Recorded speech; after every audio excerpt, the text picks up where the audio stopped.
A very warm welcome to all the people that are joining us online today for this webinar, which we've titled What Counts as Learning in the Age of AI.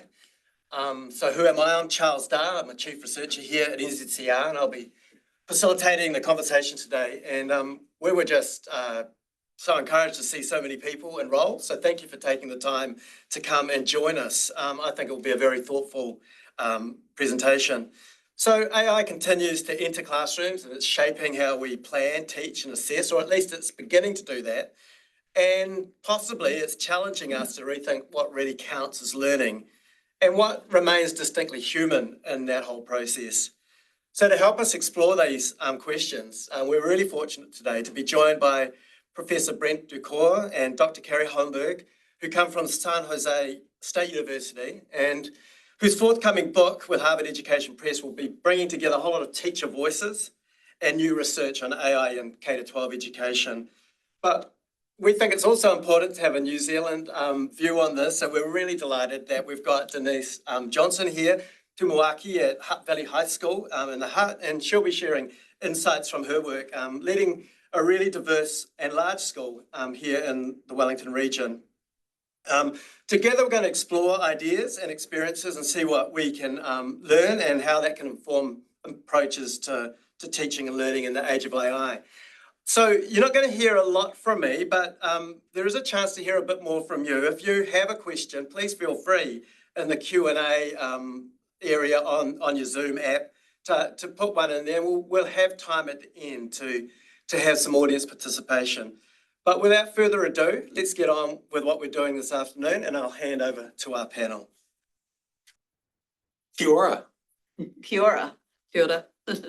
It's an incredible pleasure for us to be here today. On behalf of Carrie and I at the Center for Innovation Applied Policy at San Jose State University, we are incredibly grateful to be with our hosts here at NZCER and with our new colleague, Denise Johnson, who we're getting to know and look forward to a really fun conversation over the next hour or so. I think with the introduction from Charles, we have a good sense of where we're going. And just wanted to let everybody know that the plan is to tell some stories over the next 30 minutes about what our research has told us so far and the work that Carrie and I have done on now our third book that'll be out next year. But we also want to make sure that we leave plenty of time for discussing with Denise what the developments in New Zealand look like, and we've already gotten some good sense that there's a lot happening here that we can learn from in the US. So we're excited about that. And of course, we want to have time for Q&A as well. So without further ado. Yeah, our question that we'll be addressing, let's open with it now. What is the future of AI for ambitious teaching and assessment for deeper learning? That's our context. We see that as a really big question that needs to be asked again and again and again. What do we mean by ambitious teaching? We mean teaching that reaches farther than rote learning. We mean teaching that leads teachers into places of agency and choice. And we certainly mean places where ambitious teaching allows teachers to do what they do best, which is to coach, curate, and support learners. So we really want to keep our eye on the prize with that question throughout all of this. And Brent is going to elucidate for us about 3 challenges that we've identified as we're doing this work in our research for our book.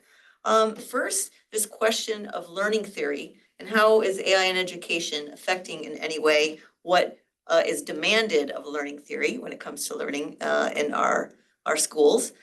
Second is this need for a lens, particularly to look at and unpack tensions that are happening in education now. As an example, what is the meaning of productive struggle?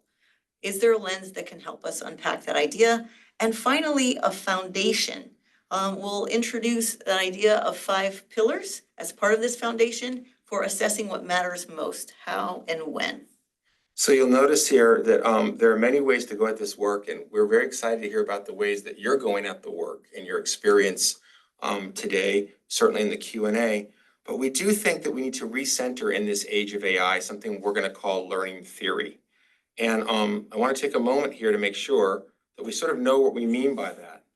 I think one way we can talk about learning theory today is the difference between interpassive and interactive experiences in the classroom. Most people talk a lot about student engagement and the idea of having students have voice and constructing knowledge through their own participation. These ideas hark back to Dewey, they hark back to Vygotsky, many other of the great learning theorists who remind us that learning is social. But we're seeing increasingly this possibility of interpassive, which we see as offloading the work of learning to a machine. And we're wondering the degree to which we can mitigate those concerns by recentering our focus on not just the information processing bot and what it can do, but what our students can do with it. We think that part of the concern is also going to bring us to the tensions that Carrie mentioned. And that means that AI in some sense is pushing and pulling us towards potential paradoxes and contradictions that we may not be even aware of at this point as we're engaged in early adoption, as we're beginning to accommodate the experiences of having AI either in the school or in the family or in the house or somewhere in a remote coffee shop where we're not even sure yet where the student is doing the site of learning and the site of homework and the site of what we would normally have called doing school. So we want to think about where are we finding places where students are doing things that look like learning, but actually if we dig a little deeper, we may find out there's not a lot of there. And that brings us to assessment, because really in a way, nothing has changed. Everything's changed, we think, but nothing has changed. We still want to know what we mean by ideas like building understanding, offering feedback, bringing about mastery, even the idea of deeper learning itself.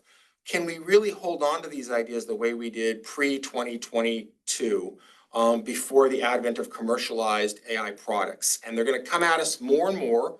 But before that time, we used these terms and we sort of knew what we meant, we think. And feedback's a great example. We wrote a book on that last year when we visited you and talked about feedback for deeper learning. We're not even sure what that means anymore in the age of AI, when the machines are producing feedback to each other, with us as almost like standby operators. So we're wondering if we can get kids with more agency, more voice, more sense of ownership of the processes.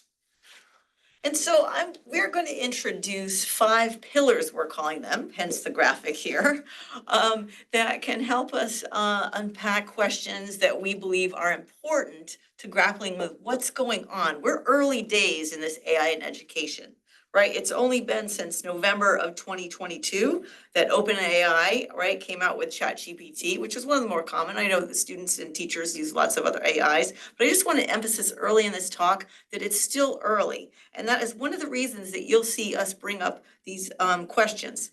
When it comes to the pillar of accuracy, this first one here, we're concerned with questions such as, is it true? How would we know? Where is the bias? Are there other sources? Who can verify this? Are machines more biased than humans? And if you think about it for a moment, these questions are not new. They've been in the curriculum since as far as we know, right? Denise, it's not exactly new to be a history teacher or science teacher or a language arts teacher and say, you know, everybody, today we're going to be talking about force and motion, or we're going to be talking about World War II. And we're going to be thinking a lot about how we know what we know. It's important that we verify what we know. AI brings in a new dimension to that puzzle. And what we did is we talked to a series of teachers over the last year, about 60 in total. And we asked them very open-ended questions, you know, what's on your mind? And we have to say, of all the pillars that we've identified, this pillar came to the top every time. I'm worried about accuracy and bias.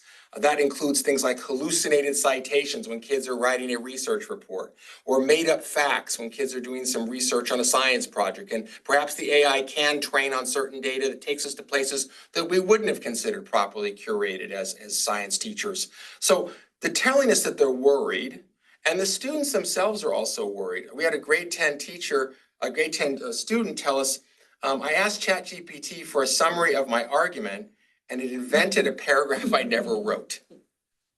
And that's just honest, that's the mouth of babes, right? They know that something's up here and they're wondering about it. So Denise, I mean, what are you hearing about accuracy and verification and just the general concern in this area right now in New Zealand?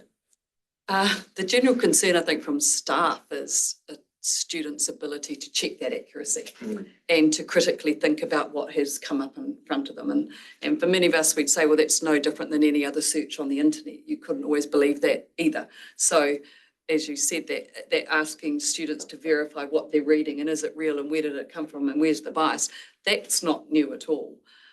But the bombardment of ability to get the information now is overwhelming. And so some students will take the shortcut and produce something that is immediately very recognisable as just cut and paste.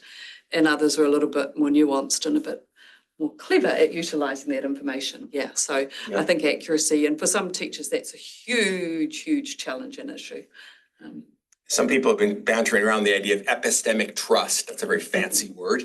But it is this idea that how do we know what we know? How do we make sense of evidence? How do we understand data? How do we separate data from what we might just call fiction or fictitious ways of presenting information? Important, but not necessarily in the discourse of learning how to be a scientist or learning how to be a researcher or things like that. That principle at Design Tech High, remember, Carrie? Yeah, accuracy isn't about being correct, it's about cultivating judgment. Right? And this is, teachers as adults, of course, have so much in their arsenal to do with judgment that adolescents and pre-adolescents don't yet have. And so that can be, it can be a tall ask to teach young people to cultivate that judgment. And I like that you said to teach that, because I think habits of mind are coming back into play with even the age of AI. What are our habits of mind when it comes to the questions we're asking ourselves as students? You know, how do I know the difference between my judgment and the machine's judgment? Can the teacher help me to figure out the difference? Conversations that need to be started that aren't yet necessarily happening. So the second pillar we'll talk about right now is called agency. And the set of questions that agency deals with are, to what extent does this platform support autonomy, right? This idea of self-directedness. Whose thinking is this? Did I struggle with the ideas, or did I offload it to others? What's the right balance between interactive and interpassive engagement with AI tools and technologies? Brent mentioned this earlier, this idea of interpassive versus interactive engagement. I agree with him that this is a very important something for teachers to unpack, right? Connected to learning theory, because if students are to learn, they do need to do the work. They can't offload it all to a machine. You know, these questions could almost be like at the end of every assignment that you allowed AI to participate in. So if you're having a science lab report and you want to make sure your kids are utilizing some of the latest, greatest technologies in addition to search, you might say, hey, here's 3 questions I want you to answer at the end of this assignment, reflection questions, because I want you to cultivate the habit of mind that if you're not struggling, then what are we doing here? It's part of your job as a student to struggle with the ideas. And I'm just, again, wondering, as we move into this work with New Zealand and even here, some of the schools and networks you're working with, do you think there's a concern for agency as well, Denise, going on? Yeah, very definitely. And there's a concern not just for student agency or teacher agency, but why we're doing what we're doing. And as I explained to you before, we have a new curriculum landed on our desks, and we don't yet know the assessment model that will link with that. And so the why, if it's around giving students agency and autonomy and independence and exploration and creativity, then that's so exciting. But if they've got to narrow that all down to pass a particular test that none of us in New Zealand yet quite know what it looks like, then I'm not sure where the agency goes, because it's going to need to be much more directed. So we're in a bit of a conundrum. We're in a funny space at the moment. It would be really exciting that, I love that word, ambitious teaching. I mean, that's what we're all about. I'm a little bit, well, I'm hopeful that we can still be as ambitious as we want to be with our new curriculum and with AI. In our conversation earlier, I mean, you mentioned some of the amazing project-based learning, entrepreneurship activities going on, people thinking about how to start a business. Yeah. You know, it goes back to, are we going to assess that in the national curriculum? We face the same exact question in the US, what's on the test and what's not. But I think the pockets of innovation, if we're talking about the 21st century, are really going to be in the ability to engage students in using AI in ways that would allow them to move those kinds of goals forward. I created my own business idea, or I started a social entrepreneurship enterprise. How does AI help with that? And that's where we want to be. That to us is the real future of the work. You've got some stuff going on with that already, right? Yeah. I was explaining to our friends here about the Young Enterprise Scheme and the phenomenal entrepreneurship that our students show in it. And I can only imagine AI would be so useful with every aspect of that, be, you know, creating your initial product, to crunching the data, to exploring the networks all over the world. And that is the kind of stuff that we do want to be assessed. I mean, the refreshed curriculum has the term capabilities in it, which is really exciting because I don't think any of us wanted to lose what we used to call the key competencies, which ultimately are all those competencies that you need to thrive in the world. And you tag on AI used responsibly with that, and the world's your oyster for something like that.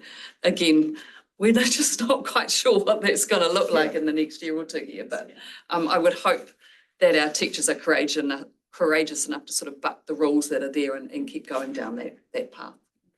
One of the friends of our work is Larry Cuban at Stanford, who is emeritus professor, historian of education, has been written profusely about the question of technology and its proper role in the classroom. And one of his books basically mentions the idea of computers oversold and overused.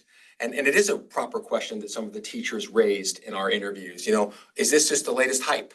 Is this just another example of like calculators, Texas Instrument calculators? And, at first, everyone was excited about them, but there became a question about whether or not people really understood the math they were doing, not just simply plugging and chugging.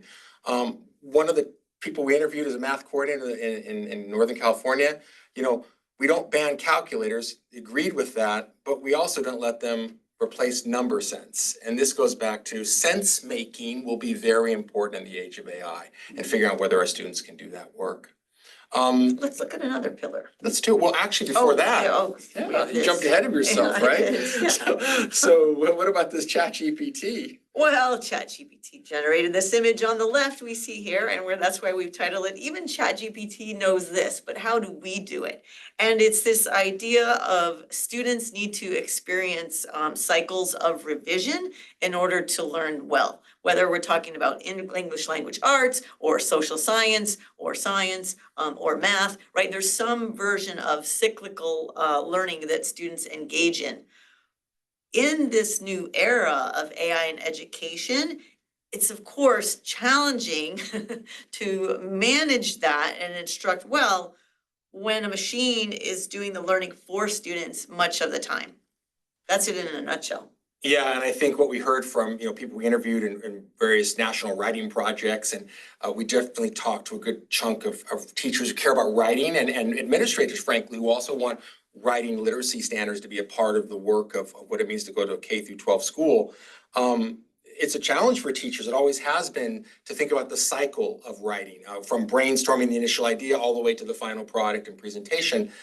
Each of these little markers, ChatGPT can lay them out for you, but that doesn't tell you what goes on in between the bullets. That doesn't tell you about the moments of contingency and the moments of struggle. And if there's no more struggle in those processes, then again, what are we evaluating?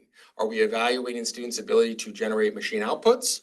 Or are we evaluating their ability to play with a system of writing that asks more of them, that demands more? Yeah, so the English teachers we spoke with asked flat out, how am I going to develop writers if this is what the new reality is? They were very concerned about this. And we call that a paradigm shift. One of the things in our book that we talk about is we're talking about some really big changes here. People have always struggled with writing literacy, reading literacy, and math literacy. There's nothing new in those stories. What's interesting in the era of AI is that we're not sure about process and product again. This whole problem, what is it going to look like to learn in kind of a cycle or to struggle up to a place and fall back and struggle again? It's very hard to tell. We're not sure. So we mentioned this the last time we were here, that we had this idea of the 4R cycle. And that just meant a kind of way of thinking about process. But when we dropped that book in 2023, we kind of missed the AI story, didn't we? We do, yeah. So mea culpa to that. Now we're all sort of going back to the question of what are we going to do here with what does re-engagement and redoing look like in a world of AI versus a world that isn't so much animated by that. So let's talk about another pillar, the pillar of accessibility, which addresses the questions: who gets access to the educational materials, including AI tech platforms? At what cost? For whom?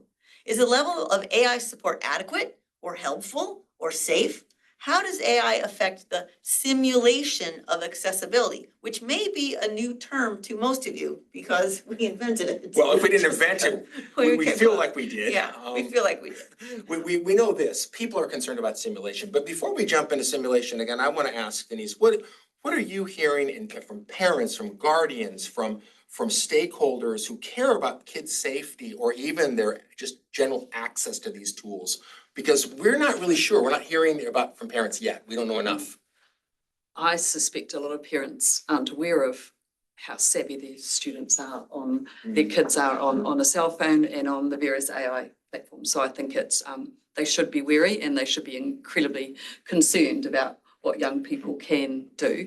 Equally, having that open conversation about what they are doing and doing it together is really, really important. And, you know, you talk there about, you know, who has access and for whom. So certainly for most educators I know, that equity and that divide about who has access and who doesn't, especially if it's going to be used as an integral part of the learning process, be it the feedback cycles or the brainstorming part, there's a huge divide about the haves and the have-nots, be it one end of the Hutt Valley to the other or one school in New Zealand to the other.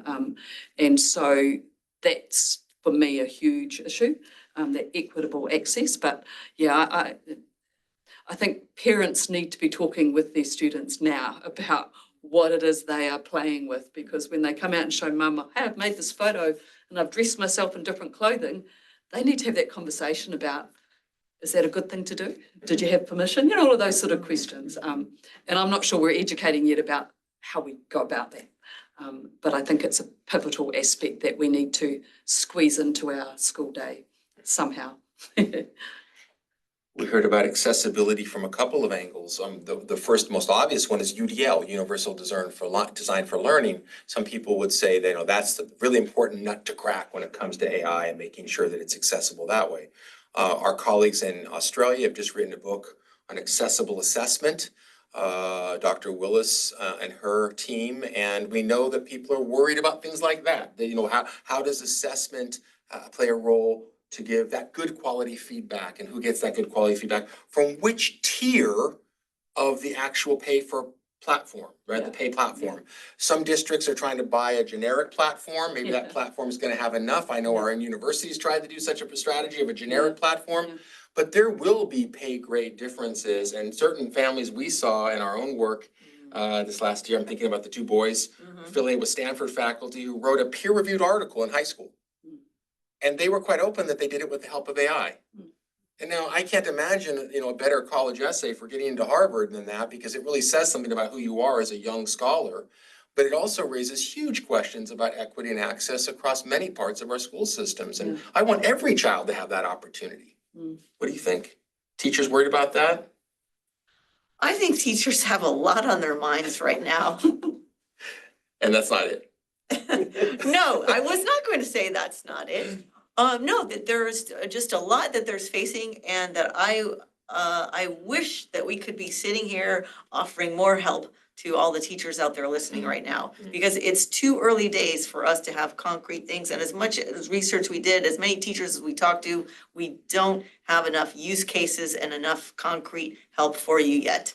Yeah, and I'm not sure that we should think that anyone does for a while. One of the things we have been humbled by in this work is that the old school days where you had a research team from a big university run a wonderful study and maybe even got the parameters and the controls right, and you told a story about, you know, gains and achievement.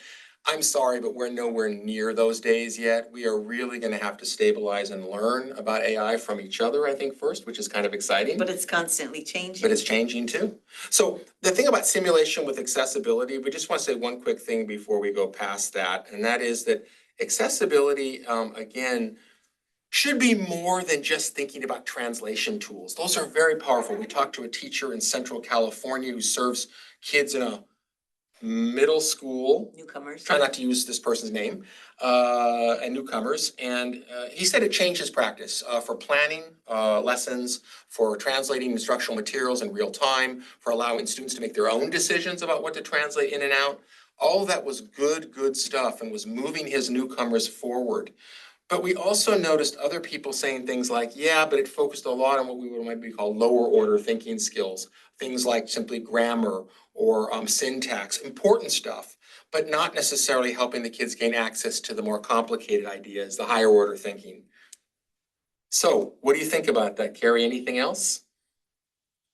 It's important to think about. We should get to the next slide. You really want to move through these We do, slides, don't yeah. you? You can't wait for the audience participation. Well, let me just ask you quickly, though, do you think that there's accessibility issues that are enduring, like in a year from now, that you might worry about? Do you think we're going to see progress on this? Where's it going to come from? I think there'll definitely be progress because AI and all the tools are, they're just growing. Every day you look and something is better and sharper. And it does need to move further than just translation for, we have lots of English language learners within our New Zealand schools at the moment. However, they can't access any learning until they can understand English learning. So, it's like the first leap to go. But I think it also means that you can't just do that in isolation, and you need to do any kind of accessibility exercise to whomever you are or however you are differentiating your lessons with AI. The teacher needs to be roaming the room. And I think it comes back to the fact that without a teacher beside the student for whatever it is that you are changing to make it more accessible, they need that human touch. They need the teacher. I'm so glad you said that, because I think what's happening is the algorithms are generating, for example, so-called differentiated instruction tools. We can think of, for example, right now, IEPs, individual instructional plans.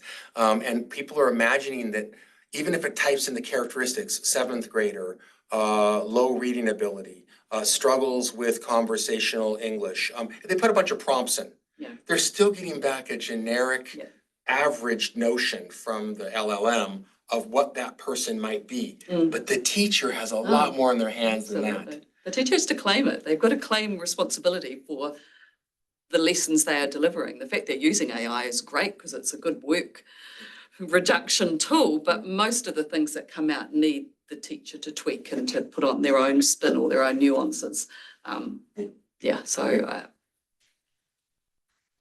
Well, simulation of access, we're going to throw that out there. We'll write more about it for everyone to take a look at, but we do want to go back to this idea of simulation of access may manifest as voice-to-text tools, automatic translation, reading level simplifications. These are all good things, but they also can, in a way, undermine this project of something that's more intentional in the scaffolding, something more about the human interaction, the use of the language orally and verbally, not just simply in writing. Culturally responsive pedagogy, we think here about the Maori, we think about many, many peoples who may be getting versions of themselves coming through LLMs that aren't themselves. And this goes back to really asking the hard questions about deep equity. What's really happening with these models, even when it seems accessible? So we're going to step back and keep that as an open question. Our fourth pillar is assessment, and it asks these questions. What are we assessing now? Is this helping the machine or student improve? How? Are students getting genuine formative feedback and taking appropriate next steps within their zone of proximal development? Is this tool supporting the learning process, not just the production of final products, for example, assignments? Can we reliably and validly evaluate students' work process and product? On what criteria? Some enduring questions. Do you have the answers for those yet? No, I don't. Neither do I. So here's the difference, right? We're back to the same old struggle, even with our AI infused world. We've got assessment for learning, AFL, and we've got assessment of learning. Let's call it formative and summative, right? And we were talking about how national exams may, in their summative nature, not really give our students a chance to show what they know and can do with machines. In fact, the machines will be pulled out of the examination room, and instead they'll be given a paper and pencil and a blue book and be told to write exams the way they did in 1958. There's one thing I want to highlight on this slide to connect to what Principal Johnson told us about teachers owning it.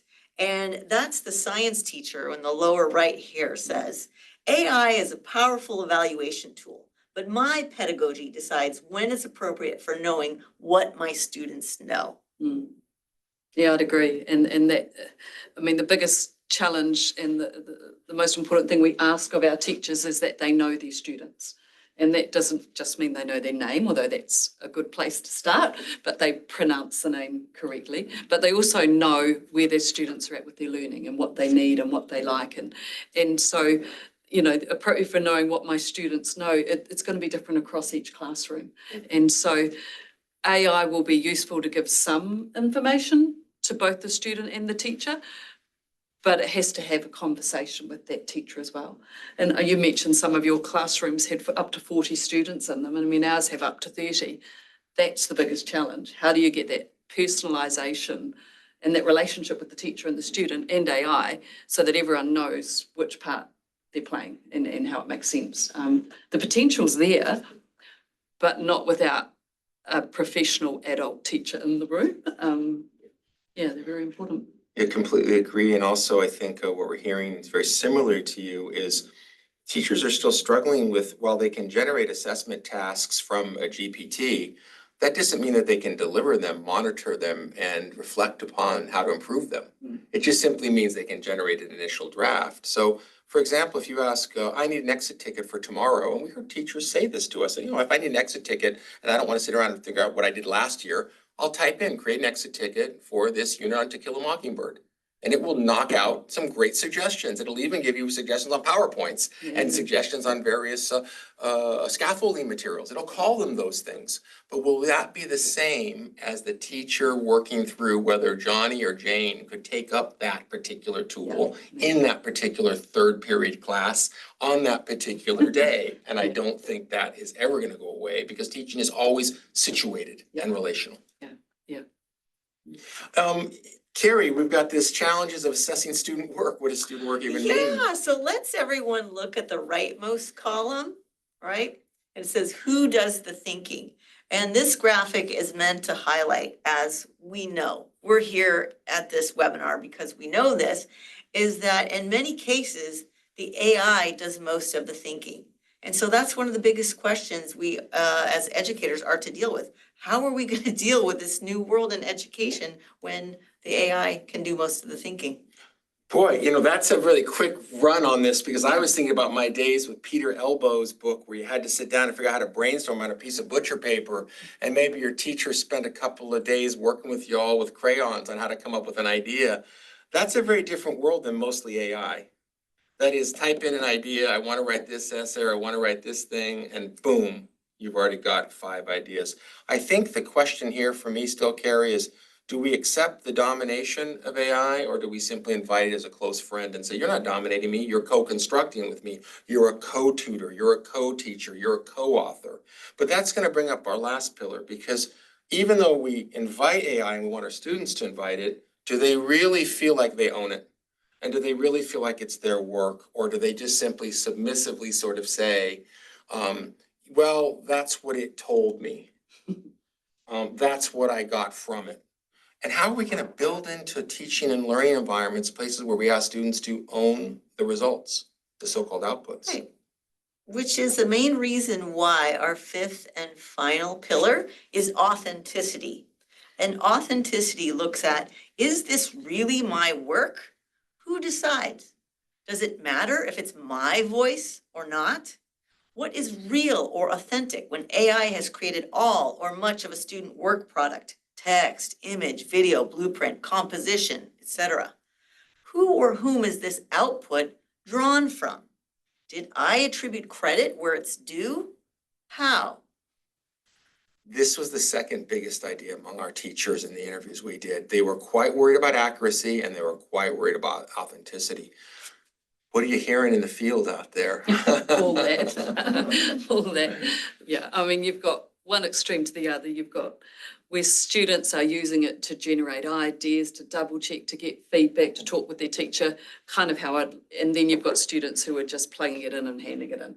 And you've got one extreme to the other. And again, in a classroom, somehow we've got to find ways for teachers to oversee and be guides of everything students are doing so that when this random product comes in, the teacher knows, hey, we never had a conversation about this. This is no way, you've never used those words before.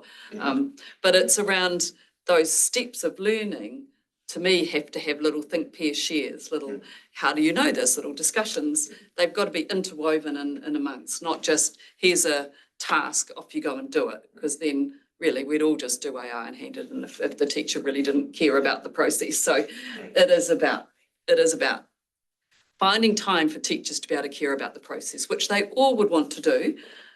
It's going to depend on what other things are on top of them that stops them being able to do that. That's one of the paradoxes of the efficiency gains. The efficiency gains are labor-saving devices for teachers to make their jobs easier. Lesson planning is a great example. The downside is if you have to do more monitoring, more process checking, more integrating with oral as well as written, then you may find yourself having to do a little more work than you thought you were going to do in the age of AI in your classroom. Definitely, most definitely, yeah. Yeah. There are some strategies and tactics. We don't know much about them yet. We've heard them mentioned. We didn't hear them from our teachers. We heard them mostly from AI. AI is really good at telling you it has a solution to everything. So if you ask it, what's a really good way to do process checking for this lesson plan on teaching this particular unit in the Civil War? Oh, it'll give you some answers. It'll tell you things like, well, create a reflection log or do a remix track. And it's like, okay, those are great. What are those? Here they are.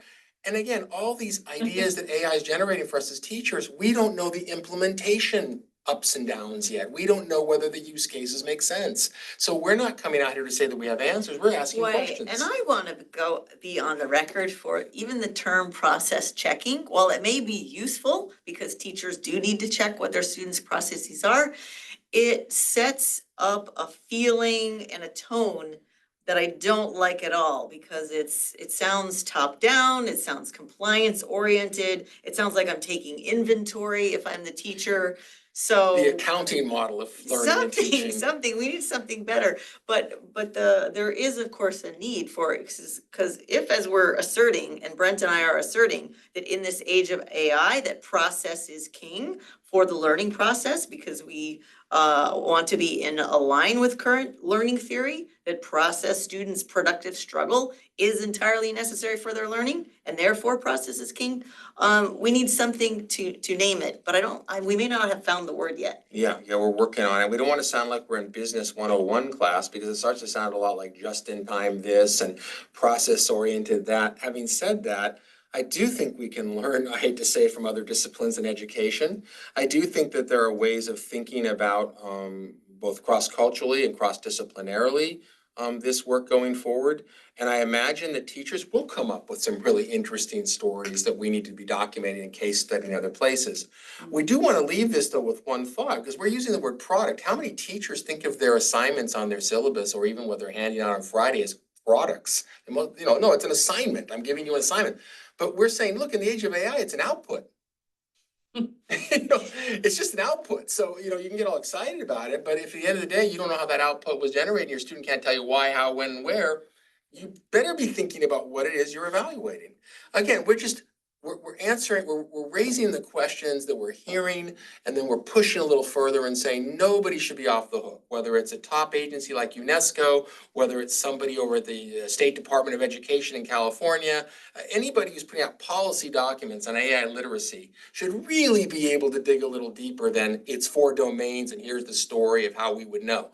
We think these questions are enduring questions of education and learning and teaching, and they're going to keep coming back at us as thoughtful teachers. So, I know we're stressed. I know we got a lot of work. We have a lot to do on our plate. We've got a new system to implement here, perhaps in New Zealand. We certainly have the same in California. But we want to argue at this point, let's give ourselves the honor and dignity of good questions, not just skeptical questions. Well, this is terrible. I don't want to use it, or I love it. It's the best thing ever. But down the middle, that pragmatist center. What's the pragmatic use? And let our students help us to also own what's working and what's not working for them. We have a couple of resources. Yeah, I invite you, when it comes out in January, I think it's free online, to read our upcoming article in Cap'n on the 5 pillars that we've just outlined. It goes a little bit deeper. There are more use cases in this article, as well as our upcoming shameless book. pitch for what's coming.